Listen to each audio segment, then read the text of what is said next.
BBC বাংলার অধিবেশন প্রবাহতে আপনাদের স্বাগত। আজ আপনাদের সাথে লন্ডন স্টুডিও থেকে আছি মানসী বড়ুয়া, আর ঢাকায় আমার সাথে থাকছেন আকবর হোসেন।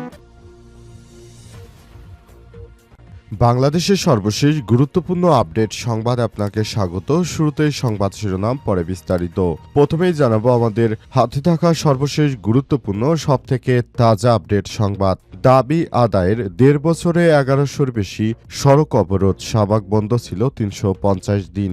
গত ১.৫ বছরে বিভিন্ন দাবিতে ১১০০ বারের বেশি সড়ক অবরোধ করেছে আন্দোলনকারীরা। অবস্থায় অন্তর্বর্তীকালীন সরকার যে রাষ্ট্রটি পরিচালনা করেছেন এটি অনেক বেশি। শিক্ষার্থী থেকে শুরু করে রাজনৈতিক দল রাস্তা অবরোধের দৌড়ে কেউ ছিল না পিছিয়ে। এ বিষয়ে খুবই গুরুত্বপূর্ণ সংবাদ জানাবো, সঙ্গেই থাকুন। এরপর জানাবো আধিপত্যবাদের ছায়া আমরা আর দেখতে চাই না বললেন ডাক্তার শফিকুর রহমান। বাংলাদেশ জামাত ইসলামের আমির ডাক্তার শফিকুর রহমান বলেছেন, বাংলাদেশে আমরা কখনোই আর আধিপত্যবাদী ভারতের ছায়া দেখতে চাই না। আমরা গোটা উত্তরবঙ্গকে কৃষিভিত্তিক রাজধানীতে পরিণত করতে চাই। এদিকে চাঁদাবাজি এবং দখল বাণিজ্য নিয়ে বিএনপির নেতা স্বেচ্ছাসেবক দল নেতাকে গুলি করে হত্যা। রাজধানীর কারণ বাজারে চাঁদাবাজিকে কেন্দ্র করে নিহত হয়েছেন বিএনপির স্বেচ্ছাসেবক দল নেতা ঢাকা মহানগর উত্তরের সাবেক সাধারণ সম্পাদক মোহাম্মদ আজিজুর রহমান মুছাব্বির। এবারে জানাবো তারেক রহমানের চট্টগ্রাম সফর এবং নির্বাচনী কর্মসূচির ঘোষণা। সিলেট, মৌলভীবাজার, হবিগঞ্জ, ব্রাহ্মণবাড়িয়া, কিশোরগঞ্জ, নরসিংদী, নারায়ণগঞ্জের পর বিএনপির চেয়ারম্যান তারেক রহমান আজ চট্টগ্রামে নির্বাচনী প্রচারণা চালাচ্ছেন। তিনি সন্ধ্যা 7:30টা থেকে বিমানযোগে চট্টগ্রামে পৌঁছাবেন এবং সেখানে রাত যাপন করবেন। এই তথ্য জানান বিএনপির নির্বাচন পরিচালনা কমিটির মুখপাত্র, দলটির চেয়ারম্যানের উপদেষ্টা মাহাদি আমিন। এবং সর্বশেষ জানাবো ইরানকে চারদিক দিয়ে মিসাইল দিয়ে ঘিরে ফেলেছে মার্কিন যুক্তরাষ্ট্র। হামলা হলে সর্বত্র যুদ্ধ শুরু হবে। যুক্তরাষ্ট্রকে ইরানের কঠোর হুঁশিয়ারি, যে কোনো সর্বাত্মক যুদ্ধ বিবেচনা করবে ইরান। উপসাগরীয় অঞ্চলের দিকে মার্কিন বিশাল রণতরী অগ্রসর হওয়ার প্রক্রিয়ায় এমন মন্তব্য করেছে ইরানের এক জ্যেষ্ঠ কর্মকর্তা। এছাড়াও কাতারের বিভিন্ন ঘাঁটিতে যুক্তরাজ্য তাদের বিমানগুলো পাঠিয়েছে। প্রিয় দর্শক, এই ঘটনায় নতুন করে আবার যে কোনো মুহূর্তে তৃতীয় বিশ্বযুদ্ধ লেগে যেতে পারে, যেটা মধ্যপ্রাচ্য থেকেই হতে পারে। প্রিয় দর্শক, এতক্ষণ শুনছিলেন সংবাদ শিরোনাম, এবারে বিস্তারিত। তবে তার আগে বন্ধুরা অনুরোধ থাকবে এই সংবাদটিতে একটি লাইক দিন। এই চ্যানেল আপনি নতুন হয়ে থাকলে আমাদের সংবাদটি দেখতে দেখতে চ্যানেলটি সাবস্ক্রাইব করে রাখুন। কমেন্ট করে বন্ধুরা আপনার মূল্যবান মতামত জানিয়ে দিন আপনি বিশ্বের কোন দেশ থেকে বা বাংলাদেশের কোন স্থান থেকে আমাদের সংবাদটি দেখছেন এবং শুনছেন। আর বন্ধুরা, সংবাদটি আপনার সোশ্যাল মিডিয়া ফেসবুকে শেয়ার করে বন্ধুদেরও দেখার সুযোগ করে দিন। গাজা যুদ্ধে আপনি যদি নিরীহ ফিলিস্তিনিদের ভালোবেসে থাকেন, কমেন্টে ইয়েস লিখে পুরো বিশ্বকে জানিয়ে দিন। এবারে বিস্তারিত। দাবি আদায় ১.৫ বছরে ১১০০-র বেশি সড়ক অবরোধ, শাহবাগী বন্ধ ছিল ৩৫০ দিন। গত ১.৫ বছরে বিভিন্ন দাবিতে ১১০০ বারেরও বেশি সড়ক অবরোধ করেছে আন্দোলনকারীরা। শিক্ষার্থী থেকে শুরু করে রাজনৈতিক দলও রাস্তা অবরোধের দৌড়ে পিছিয়ে নেই কেউ। শুধু রাজধানীর শাহবাগেই ব্লকেট ছিল অন্তত ৩৫০ দিন।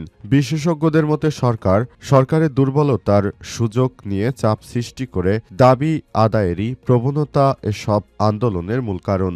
সর্বশেষ গত ১৪ জানুয়ারি রাজধানীর ফার্মগেট এলাকায় তেজগাঁও কলেজের শিক্ষার্থীরা রাস্তার সড়ক অবরোধ করলে ক্ষোভের প্রকাশ করেন ভুক্তভোগী এক নারী। একই দিন সায়েন্স ল্যাব মোড়ে ৭ কলেজের শিক্ষার্থীদের অবরোধে প্রায় ৮ ঘণ্টা বন্ধ থাকে সড়ক। এক পর্যায়ে যাত্রীদের তোপের মুখে পড়তে হয় আন্দোলনকারীদের। পত্রপত্রিকার খবরের বিশ্লেষণে দেখা গেছে ২০২৪ সালের ৫ই আগস্টের পর থেকে বিভিন্ন দাবিতে ১১০০ বারের বেশি সড়ক অবরোধ করা হয়েছে।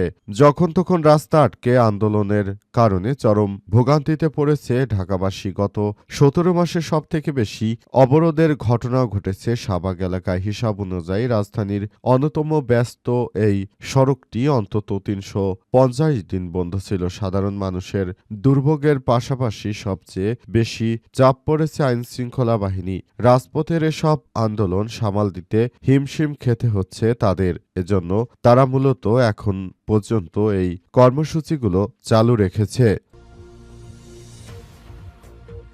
আধিপত্যবাদের ছায়া আমরা দেখতে চাই না বললেন ডক্টর শফিকুর রহমান। বাংলাদেশ জামাত ইসলামের আমির ডক্টর শফিকুর রহমান বলেছেন, আর ভারতীয় আধিপত্যবাদের ছায়া এই দেশে দেখতে চাই না। আমরা চাই নিজেদের মতো করে একটি সুন্দর বাংলাদেশ গড়ে তুলতে।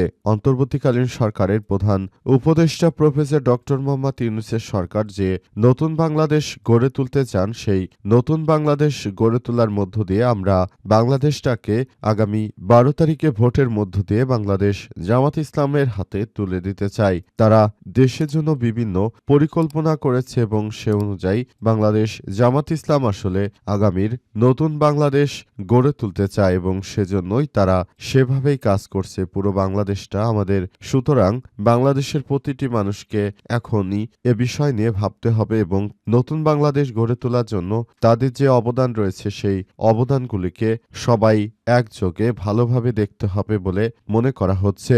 নতুন বাংলাদেশ গড়ে তোলার জন্য তিনি নেতাকর্মীদের তাই সক্রিয় থাকার প্রতি আহ্বান জানিয়েছেন। এ সময় জামাতের আমির আরও জানান, বাংলাদেশটাকে একটি আদর্শিক রাষ্ট্রে পরিণত করতে হলে ভালো একটি রাজনৈতিক দলের হাতেই ক্ষমতা দিতে হবে, আর সেই দলটি বাংলাদেশ জামাত ইসলাম। তারা সেভাবে নিজেদেরকে প্রস্তুত করছে। সেজন্য বাংলাদেশের প্রতিটি মানুষ এখন এই রাজনৈতিক দলগুলোকে আসলে নতুন করে দেখতে চায়। চাঁদাবাজি এবং দখল বাণিজ্য নিয়ে বিরোধের জেরে বিএনপির স্বেচ্ছাসেবক দল নেতা মুসাব্বির খুন, বলছে ডিবি। চাঁদাবাজি সন্ত্রাসী কর্মকাণ্ড করছিল বিএনপির নেতা স্বেচ্ছাসেবক দল নেতা ঢাকা মহানগর উত্তরের সাধারণ সম্পাদক মোহাম্মদ আজিজুর রহমান মুসাব্বির। এই হত্যাকাণ্ডের পেছনে আন্ডারওয়ার্ল্ড সন্ত্রাসী দাদা দিলীপ ওরফে বিনাশ এর সম্পৃক্ততার তথ্য পেয়েছে গোয়েন্দা পুলিশ ডিবি। আজ মিন্টো রোডে ডিএমপির মিডিয়া সেন্টারে এক সংবাদ ব্রিফিং সব তথ্য জানান ডিবি প্রধান শফিকুল ইসলাম। তিনি বলেছেন, গ্রেপ্তার রহিম হত্যাকাণ্ডে সরাসরি অংশ নেয়। প্রাথমিক জিজ্ঞাসাবাদে সে গুরুতর এই তথ্য দিয়েছে। শফিকুল ইসলাম আরও বলেছেন, হত্যাকাণ্ডের অন্যতম শুটার রহিমকে নরসিংদী থেকে গ্রেপ্তার করেছে গোয়েন্দা পুলিশ ডিবি। এ সময় হত্যাকাণ্ডে ব্যবহৃত 2টি বিদেশি পিস্তল, ম্যাগজিন ও 12 রাউন্ড গুলি উদ্ধার করা হয়েছে। ডিবি প্রধান বলেন, বিদেশে অবস্থানরত আন্ডারওয়ার্ল্ড সন্ত্রাসী দাদা বিনাশ ওরফে দিলীপের নির্দেশেই এই হত্যাকাণ্ড সংগঠিত হয়েছে। ঘটনার পেছনে অপরাধী চক্রের অর্থনৈতিক স্বার্থ জড়িয়ে রয়েছে বলে প্রাথমিকভাবে ধারণা করা হচ্ছে। তিনি আরও বলেন, কারণ বাজার কেন্দ্রিক বর্তমানে 8 থেকে 9টি চাঁদাবাজি গ্রুপ সক্রিয় রয়েছে। এই চাঁদাবাজি গ্রুপগুলো মূলত এখন বিভিন্ন জায়গা থেকে ব্যবসায়ীদের কাছ থেকে চাঁদা নেয়। বিএনপির এই 2 গ্রুপই চাঁদা কালেক্ট করে এবং এই চাঁদা নিয়ে মূলত দ্বন্দ্বে এক নেতাকে অন্য গ্রুপের লোকজন এই গুলি করে হত্যার ঘটনা ঘটিয়েছে বলে ডিএমপির পক্ষ থেকে নিশ্চিত করা হয়েছে। তারেক রহমান চট্টগ্রাম সফর এবং নির্বাচনী কর্মসূচি। সিলেট, মৌলভীবাজার, হবিগঞ্জ, ব্রাহ্মণবাড়িয়া, কিশোরগঞ্জ, নরসিংদী, নারায়ণগঞ্জের পর বিএনপির চেয়ারম্যান তারেক রহমান শনিবার চট্টগ্রামে নির্বাচনী প্রচারণা চালাচ্ছেন বলে জানিয়েছে বিএনপির পক্ষ থেকে। আজ মাহাদি আমিন বিষয়টি নিশ্চিত করেন। এছাড়াও তিনি আরও জানান, জামাত ইসলাম কখনোই বিএনপির বিরুদ্ধে প্রোপাগান্ডা চালিয়ে তারা বড় কিছু অর্জন করতে পারবে না। তিনি বলেন, ভারতের সঙ্গে আমাদের কোনো চুক্তি হয়নি, আর তারা বলছে ভারতের সঙ্গে নাকি বিএনপির চুক্তি হয়েছে। এই ধরনের মিথ্যা প্রোপাগান্ডা জামাত ইসলামের দ্বারাই সম্ভব বলে জানিয়েছেন মাহাদি আমিন। তিনি আরও বলেন, বাংলাদেশটা আমরা সুন্দরভাবে গড়ে তুলতে চাই। আমাদের নেতা তারেক রহমান দীর্ঘ 17 বছর পর দেশের মাটিতে ফিরে এসেছেন। দীর্ঘদিন ধরে তিনি দেশ ছেড়ে গেলেও দেশের প্রতি তার ছিল অসামান্য মায়া মমত্ব।